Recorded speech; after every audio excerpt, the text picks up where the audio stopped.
Hey, my name is Lewis Beck and I'm here at 343 Labs in New York City. And today I'm going to walk you through a little bit of my favorite things about the Minilogue synthesizer from Korg. If you missed it, I did a little bit of a 10 minutes against the clock kind of jam video where I made a whole track only using the Minilogue, including kick, percussion, bass, chords, and lead. One of my favorite things about the Minilogue is also one of my least favorite things about the Minilogue.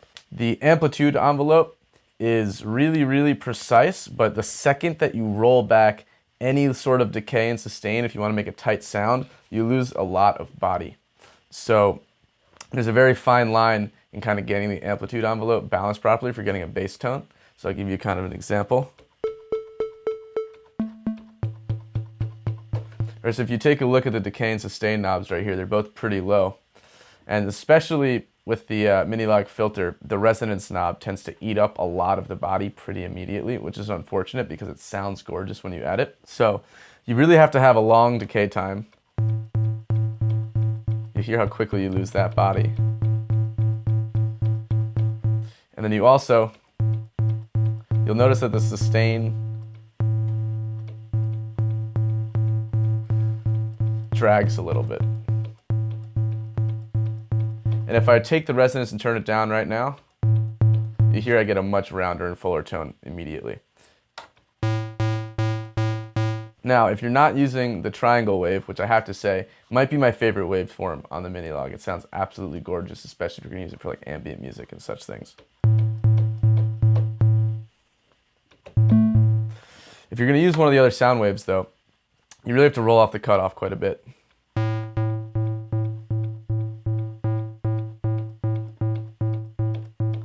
Although this is where you start getting to access my favorite element of the synth, which is in fact the filter.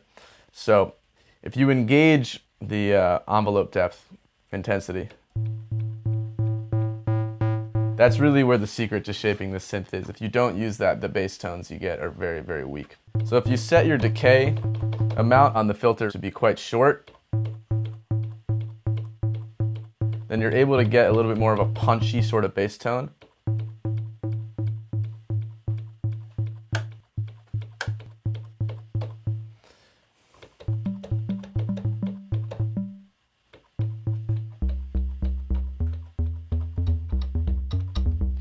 But I really do actually, at the end of the day, think that the Minilogue is not best suited towards making bass. I will say this though, if you have the money, running this through an expensive preamp completely changes the behavior of the synthesizer. And I run it through a Universal Audio Twinfinity, and it sounds incredibly juicy and punchy. And that bass energy really gets made up for it. My favorite thing that I really like to use it for though is like ambient pads and leads. And one of the coolest things in terms of doing like leads is that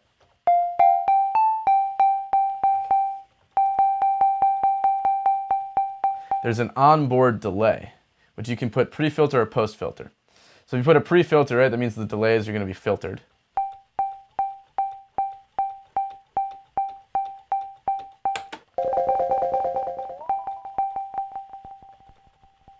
Which, depending on what you're going for, can be really cool. And it's a tape style delay, which I love. I tend to use it in post filter mode though, so I can get a little bit more of the delay taps back.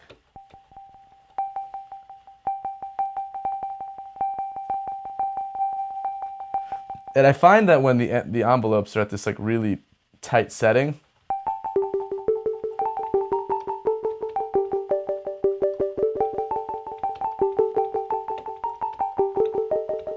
it sounds really nice. Now, one thing that's really cool also that I love to do, and I mess around with this constantly in my own recordings and music, is if you play with the delay time, maybe you don't know this, but this is true for all delays, you get these really weird, trippy underwater sounds.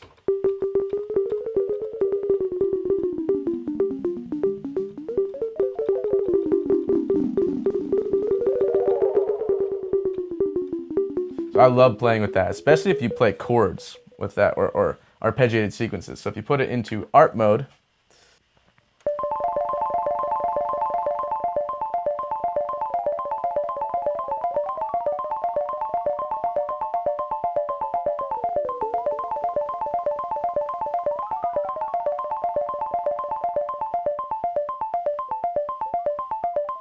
And if you turn the feedback a little so you barely kind of hear it, you still get the tonality, but then you get this really, really nice kind of weirdness to it.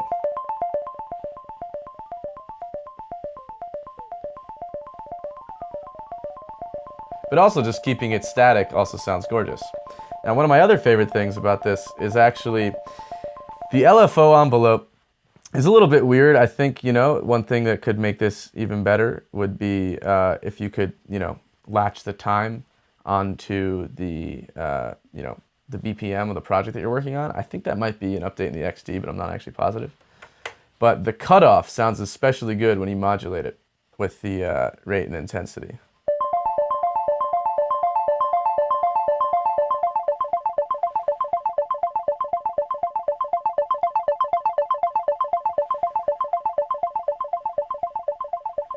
And if you introduce a little bit of noise, it also happens to sound really, really lovely with this synth. Now, the other thing that I really, really like to do is to actually use this cross modulation depth knob, which basically kind of gives you a little bit of detuning.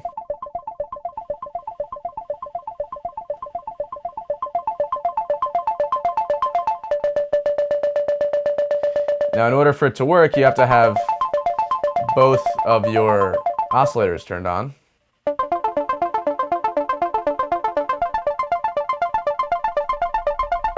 But you get this really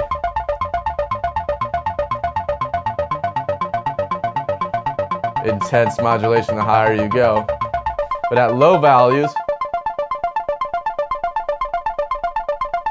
you get this very, very nice detuned quality. Now, the last thing I'll show, which is one of my favorite things, is what happens when you turn the resonance all the way up.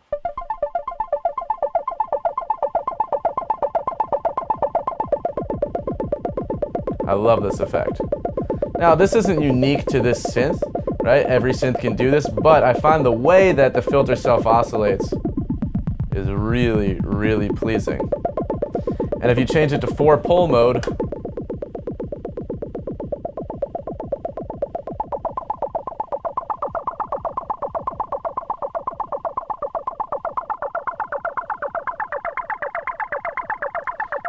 you can kind of get these like mysterious tonal but not quite type of arps.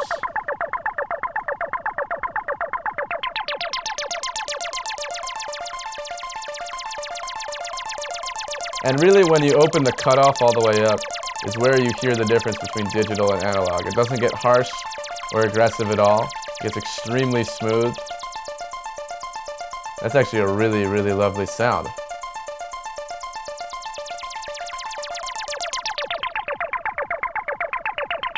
There is a newer model of this synthesizer out called the Korg Minilogue XD, but I can honestly tell you that I own the original and I always get great use out of it. The main difference you should be aware of is that the output of the Minilogue, the original one, is mono and the XD is stereo. But all you have to do is throw it into a plugin in Ableton or Logic that turns it into stereo, and then you have this big, beautiful, lush synth. Don't hate on mono. It's really useful. Thanks for watching this little walkthrough on some of my favorite features about the Korg Minilogue. Again, my name is Lewis Beck, and I'm an instructor here at 343 Labs in New York City. We offer in-person and online classes. If you liked the video, please click the subscribe button below. And if you missed my original jam with the synth, check out that video too.